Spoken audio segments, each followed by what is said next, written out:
Good day, everyone. This is Diane Podell. Thank you for joining the Cognitive Systems Speaker Series. I'd like to introduce our presenter today, Dr. Mark Sherman. He's the director of the Cybersecurity Foundations Group at CERT within Carnegie Mellon Software Engineering Institute. His team focuses on foundational research on the life cycle for building secure software and on data-driven analysis of cybersecurity. Before coming to CERT, Dr. Sherman was at IBM and various startups working on mobile systems, integrated hardware and software appliances, transaction processing, languages and compilers, virtualization, network protocols, and databases. He has published over 50 papers on various topics in computer science. Please help me welcome Mark, who will present his experiences developing an IBM Watson cognitive processing application to support application security diagnostics. Thank you, Mark. I'll turn the call over to you. Thank you, Diane, for the introduction. I appreciate it. Today I'll be sharing with you the experiences that we had building a Watson application, specifically in something called the area of software assurance, which is more commonly known as application security. We will start with a brief overview of what happened in the project, just so that you have an idea of where we got, a little bit about how we set up the experiment, how well our application performed, how we built the application, and then give some discussion of what we learned by carrying out this exercise. So when Watson was introduced during the Jeopardy Challenge, it made quite a splash. I was still with IBM at the time, and sort of the day after the final episode, the phones were very active with people wanting to know more. And at the time, the response generally was, thank you, it's really exciting technology, it's research technology, and we'd like to transition it into something that can be used production, but as research technology, it means that it requires anyone who wants to use it to put in a fair amount of work and effort on their own, but we're going to make it into a product. And as people are aware, the IBM Watson brand has evolved since that time, and there are a number of products that now are available. So given that the technology has matured and that it has become available, that you don't need to be a PhD researcher at IBM in order to use this technology, we started to ask a question whether the Department of Defense could use this technology to improve assurance. And let me give you some background as to why this question would arise in our context. The Software Engineering Institute is a federally funded research and development center for the Department of Defense managed by Carnegie Mellon University. One of our responsibilities, and we focus in particular on software engineering and cybersecurity, in addition to doing research in that area, to evaluate technologies that have matured and see if they are appropriate for the Department of Defense to apply to the needs that they have. Now, in the Department of Defense, they have this concept called assurance. That means that what you have will work as expected and is resilient to attack. As you might imagine, things that the Department of Defense does have a lot of situations where they could come under attack. And this assurance comes in a variety of ways. Sort of at one level, you have something called mission assurance. Think in terms of tanker refueling operation. You have two airplanes, one's refueling fuel to the other. That's an example of a mission. And mission assurance is there anything, what do you need to do in order to make sure that refueling is successful, and what could go wrong and how you defend against it. Sort of at the next level down, you can think in terms of system assurance. So think of a tank, to make just a concrete example. Is everything in the tank going to work? The engines work, the guns work, the air conditioning works, and how will it deal with various kinds of attacks? Physical attacks, usually called kinetic attacks in the DoD. These days, cyber attacks that can come through various venues. And how do you, in order to give yourself some confidence that the tank will operate as you want? Next is the next level down, which is where we spend a lot of our attention, is in software assurance. the software work the way that it's supposed to work, safety concerns, functional concerns, some of the classical non-functional concerns like performance and availability, and as well are resilient to attack, that there are no failures in the code, no problems that will leave loopholes, and no ways that it could be compromised through various kinds of cyber attacks. These are all obviously idealized goals. As we probably know, nothing is perfect.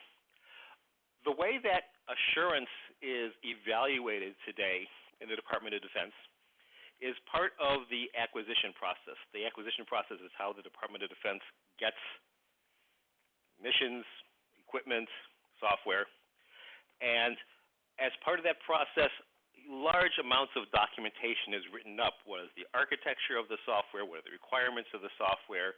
What kinds of tests does the software have to withstand? What are the threats to that software? What are the countermeasures, controls to counter those threats?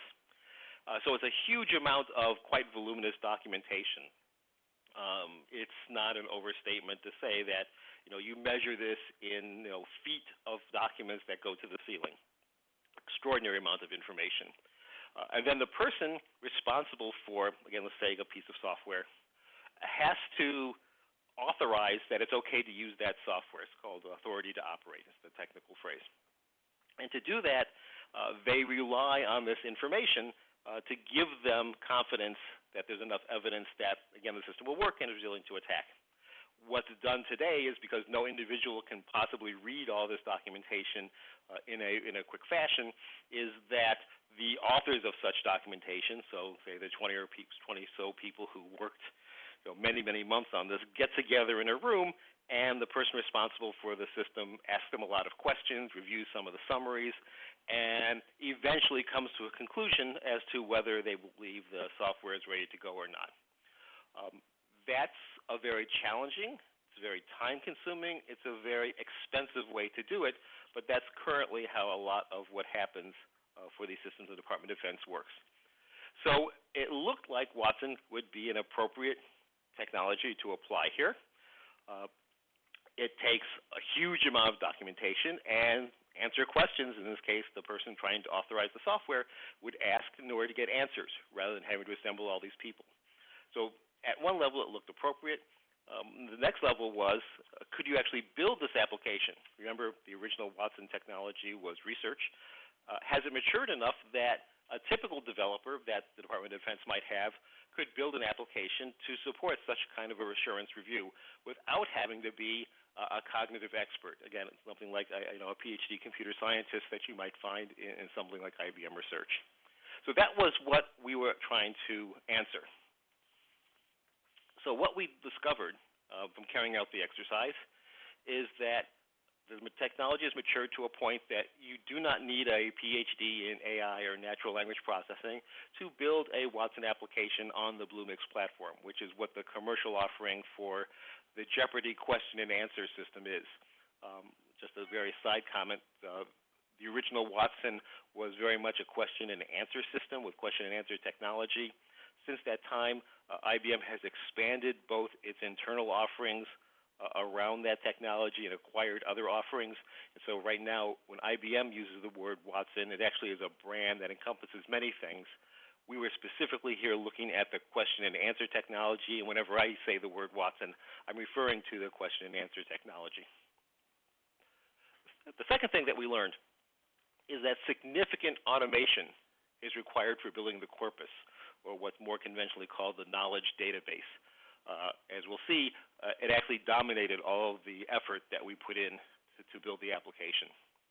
The third thing is that although journeyman developers could do the software development, you still needed a subject matter expert to help craft the document structure that was needed by the corpus. And we'll explain a little bit more about the document structure issues later when we look at some examples. Similarly, you need end-user involvement to guide and improve the training. As a cognitive processing system, Watson learns by example, and the kinds of questions one might ask could vary a lot given the volume of information, and by giving it the kinds of questions that are of interest, it can tune its ability to find the answers. But to do that, you need to have end-user involvement that can give you good sets of questions. And finally, while Watson did provide value, it also became clear that it's simply one of many tools that you might need to build a complete and robust application. And sometimes you might need more cognitive processing. Sometimes you may need other kinds of technologies in order to build that kind of tool. So now we'll go a little bit more detail as to how those key takeaways came about. So we decided to simulate a development process. On the expert side, we assembled a team of assurance experts. This is groups that we have here within the Software Engineering Institute. We help with acquisition programs a lot with the Department of Defense. And that group determined the interesting questions. They helped select appropriate documents, and they defined the training, sometimes called ground truth. What is, not only what are the right documents that you might want to look in, but what kinds of questions might you ask, and what are the correct answers that you might find in those documents. Similarly, we assembled a team of developers, and by design, we did not seek out PhD candidates in natural language processing. They certainly are here at CMU, but that's not what we looked for. We looked for people who were simply experienced programmers without any special expertise in AI or natural language processing. Again, trying to represent what one might find in a Department of Defense Development Lab or one of their contractor labs. So to begin with, we had to define the problem. The mission assurance problem, which was sort of the most interesting, was really quite large, and in fact, too big for us to consider. And instead, we focused on the software engineering problem. And in particular, one of the issues that an executive faces is that the evaluation tools for software engineering produce a lot of diagnostic information, provide a lot of details about the evaluation of the software that's being considered. And the person who's doing the review is not an expert in this, and so scenario was that such a person might look at the reports that come out of these systems and say, what does this mean? And so we used that as the scenario for building the system. And our 3 internal experts spent about 2 weeks in preparing the documents. We focused on 2 documents. One was the CERT Secure Coding Standards, and the other one was MITRE's Common Weakness Enumeration, CWEs. So these are lists of how one should build secure systems and lists of what are common problems that people have in systems. And so as the tools are evaluating software, they will report violations of rules and examples of where they think typical kinds of problems may come up. So that's where this came from. And we developed sample training questions and answers and developed document fragmentation.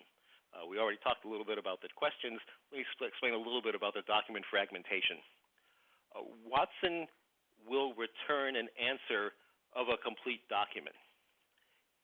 And to give you an example, consider the World Fact Book. That's a very common text that's out there. And you can look up, it's got basically a page in every country, and so it will say the capital of France is Paris, the capital of the UK is London, and you can then give those as questions and answers to the system to help train it, saying what's the capital of England, it's London, and eventually Watson will understand that. But if all you do is feed in the book, no matter what question you ask what's the question of Germany, it's true, the capital of Germany will be in the book, but what Watson will return is the entire book, because that's the document that it trained on. If you want Watson to return the capital of Germany is Bonn, then that has to be a separate document by itself. So in the example I gave, you'd have to take the original book and dissect it into pieces of the capital of France is Paris, the capital of England is London, and so on. And each of those would be separate documents that have to be into Watson. Being able to figure out what pieces of a document contain, encapsulate the fact that you would want to deliver to someone answering a question is, again, something that these subject matter experts needed to focus on. And here is an example of one of our CERT rules. We have about 400 of these rules, and MITRE has about 700 of these weaknesses. And this is part of the rule. It's not the entire rule. That doesn't fit on one slide. And we divided the rule into a variety of pieces. So the whole rule itself is there. maybe in some cases you want to deliver the whole rule if you can't do anything more specific than that. You may want, in the example here, give an example of something that's an example of how something can be done incorrectly, an example of how something should be done correctly, something that explains what the impact of violating this rule, and so on. In our case, each of these rules or weaknesses generated about 11 Solar documents, and we included the whole one. Solar is the database, is the underlying database technology used by Watson in order to hold things. And the other obvious comment to make is that there are many different formats here, and so you need to be prepared to deliver those different kinds of formats into Solar. So there's code fragments here, not on this page, but on other pages. There are tables and so on. All of that needs to be represented within Solar for Watson to go examine. So that's how we set it up. How did it actually work in practice? Well, we did I'll say, very crude evaluation. So we took a particular rule and a particular question. So what's the risk of violating a particular aspect? This might be a diagnostic that comes out of the evaluation system. And we looked at two things, recall and precision.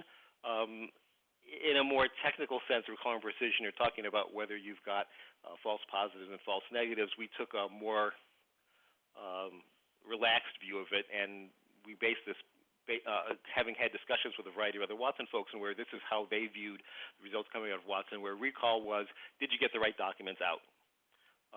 So did I not get any irrelevant documents? And in fact, all the documents that came out were related to this particular rule we were asking about. And then, did you have precision? Did we get the right ordering of those documents? And again, here we were looking about risk, and so it came out with a particular subpiece of risk. Now, it only could do that because our experts said that having a discussion of risk is an important concept to the evaluator, so the document was taken apart to have the risk part be one of the individual Solar documents that Watson could find.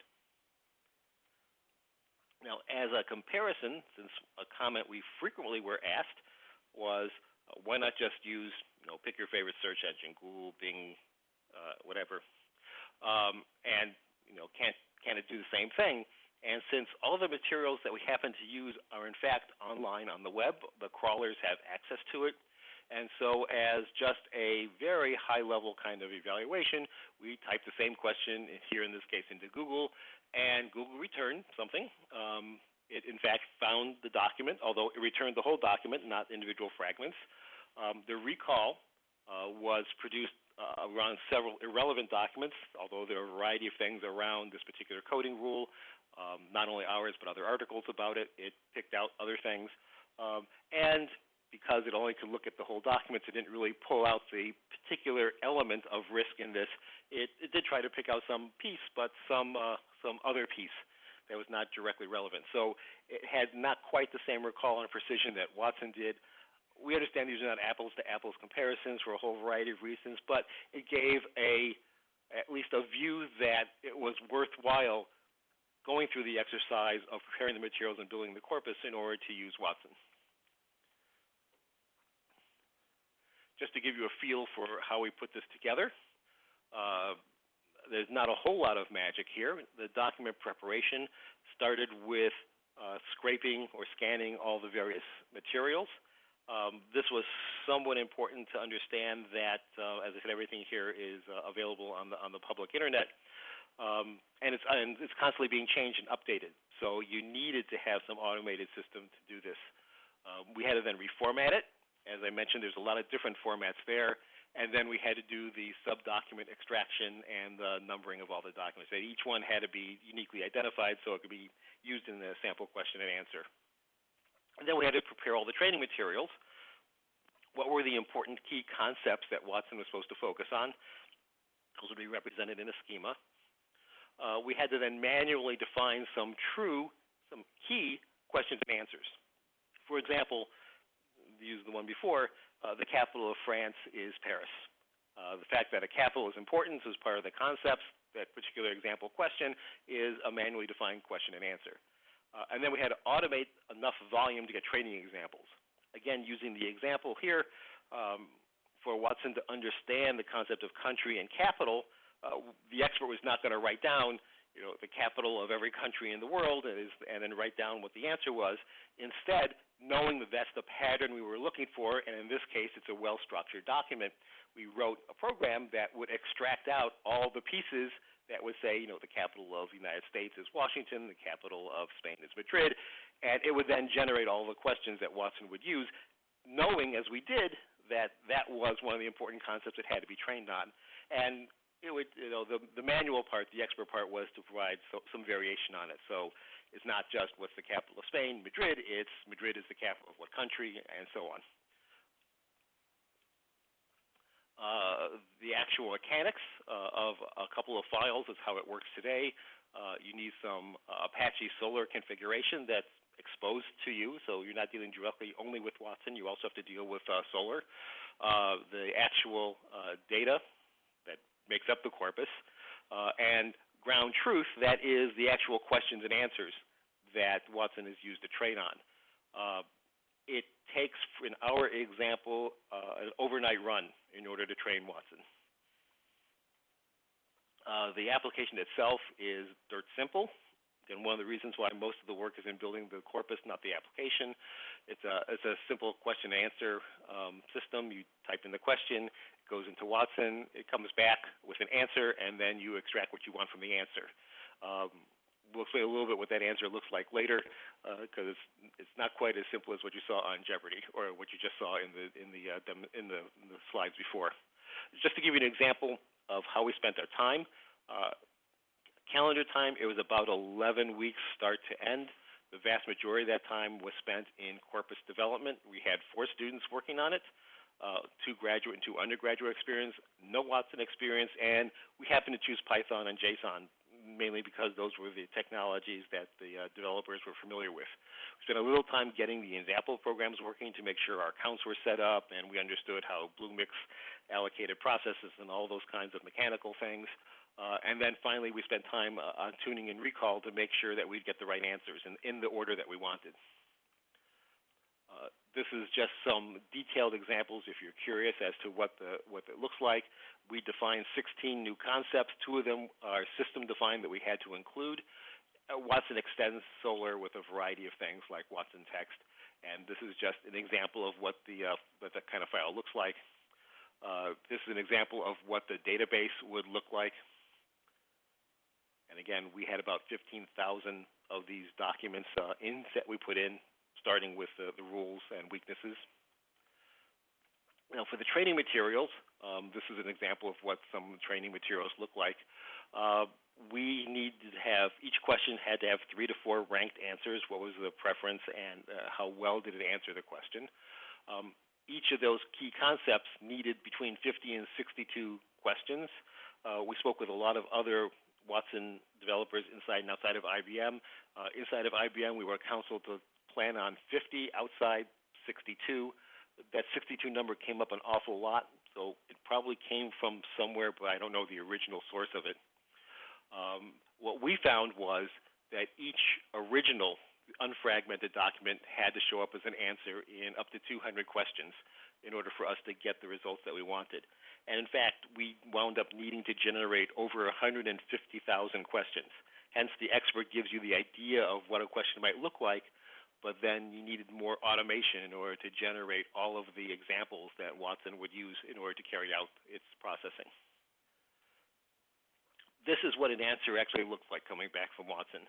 And so as a developer, you get an enormous amount of information about potential documents and their fits and other kinds of information, but most of the time, you just want a document fragment to come up. So there is some amount of post-processing that one should plan on doing.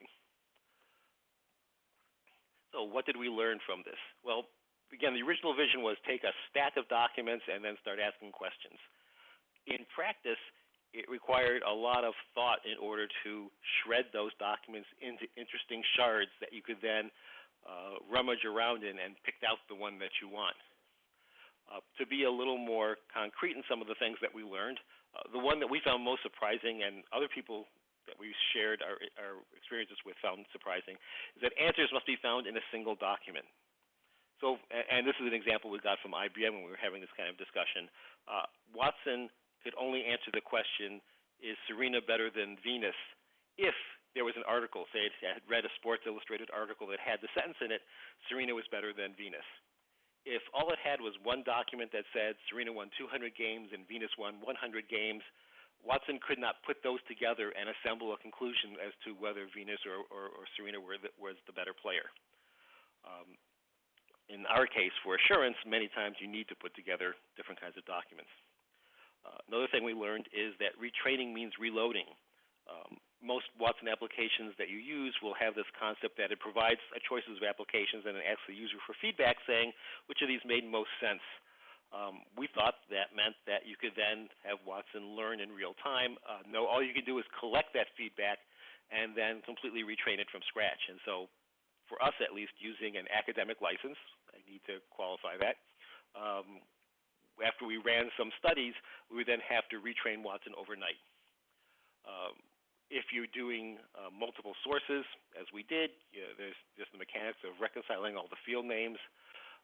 Getting a good collection of answers, that was actually relatively easy. Watson is pretty good at identifying things that are potentially good answers. The precision, getting the best of those answers, turned out to be a lot more work. And the best advice we got, and we got it from Eric Nyberg, who actually helped with the original, he's a professor here at CMU, and helped with the original Watson question and answer Jeopardy project. He took a look and suggested that we need to get more user studies in order to better train the data, and we did a little bit of that. And the last comment is plan for technology evolution. I started by observing that the original technology was research and it has evolved over time. That evolution continues. Just to give you an example, over the project that we had, the original technology that was done in research was UIMA-based. That turned into a question and answer API running locally on a system, and that's when you read about some of the oncology applications and so on. Many times they're using this kind of technology. That moved into the IBM cloud. That got evolved into something called Watson Pathways, how you connect together various services. That got simplified so that it's easier to consume and offered up as the retrieve and rank service, and that's what we actually used. But even as we were using that, IBM came out with more help to make applications better and simpler, which was retrieve and rank with natural language classifiers. We did not have a chance to use that. So again, as you think about using these kinds of things, understand that you've got a improving but moving target, and you may need to plan for evolution if this is going to be a long-term project. Again, that's consistent with some of the other Watson application developers that we spoke with, and where they said every year or 2 years they had planned to report or revisit the architecture of what they had done. Some lessons on the particular corpus. This was probably the most efforts that we placed. Getting the right split was important. Getting the right schemas was important. Generating all the questions. The technology even today is, I'll use the word meticulous. It is unforgiving of extra spaces, wrongly placed commas, or whatever. It is not a user-friendly interface. It's intended, I assume, to be machine to machine. And so, again, when you're running something overnight and there's a misplaced comma somewhere down in the 8th hour, it can be frustrating at times. And you have to have other kinds of materials to build real applications. And the example that we found, not so much with us but with other folks, is things like images that would appear in files. In Solr, in Watson, you'd put a reference to that image somewhere else.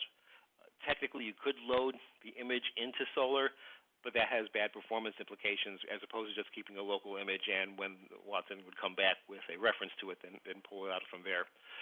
In addition, we found that you needed to augment the processing.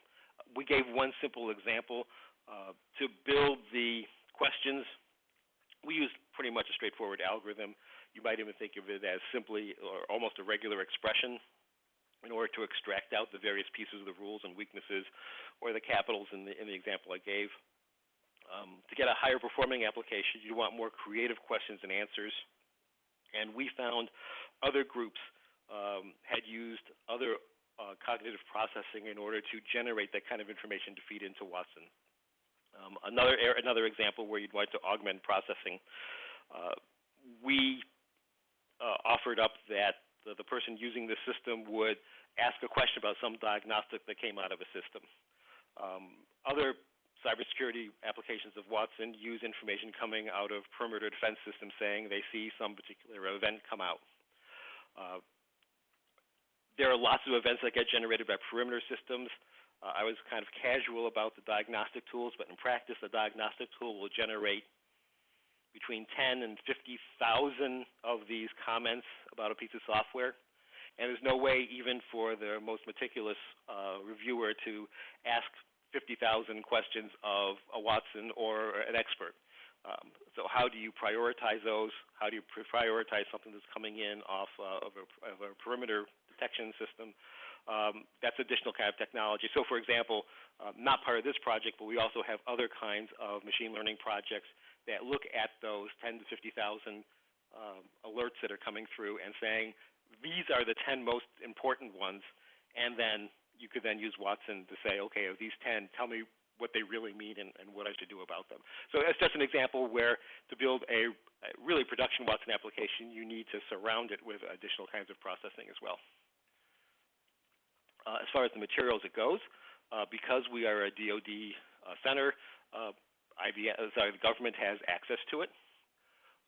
So if anyone on the phone lists from the government and wants it, you're entitled to it. You paid for it. In addition, we worked with an ISV called Spark Cognition, who's an IBM Watson business partner, and they have licensed these materials. They have a variety of cyber Watson applications already, and this could be included. You obviously have to talk to Spark Cognition to know what their product plans. I can't really speak for them, but the materials are available. As I said, this was a short-term project, so we did tap a variety of places to help us get some information, in particular the Spark security team and Spark Cognition. They gave us sort of their experiences. They gave us a head-up, for example, on the meticulous need for the data inputs. We spoke with the IBM Watson team, and I will say that although we got good access, I don't think we got unique access. I say that because if you're interested in building your own application, I believe the IBM Partner Support System is available to you just like it was available to us, and the academic support team is available to you just like it was available to us. So they were very helpful.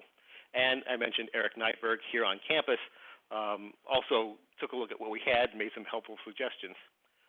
As is true with many projects on a university campus, the interns, the students did the heavy lifting, so we wanted to acknowledge them with a somewhat side comment. They are graduating, and so if you're interested, you have a name, you know they're at CMU. If you'd like to know more, I'm happy to help. There is actually a technical report on this that is in production. I don't think it's out yet, as well as a blog post on the SCI website that goes through some of the materials as well. So Diane. Thank you. That's what I have for today. Thank you, Mark. Thank you. That was excellent. Thank you so much for being our presenter, and I hope you'll come back and talk to us again sometime. Thank you for having me. All right. Bye. Bye.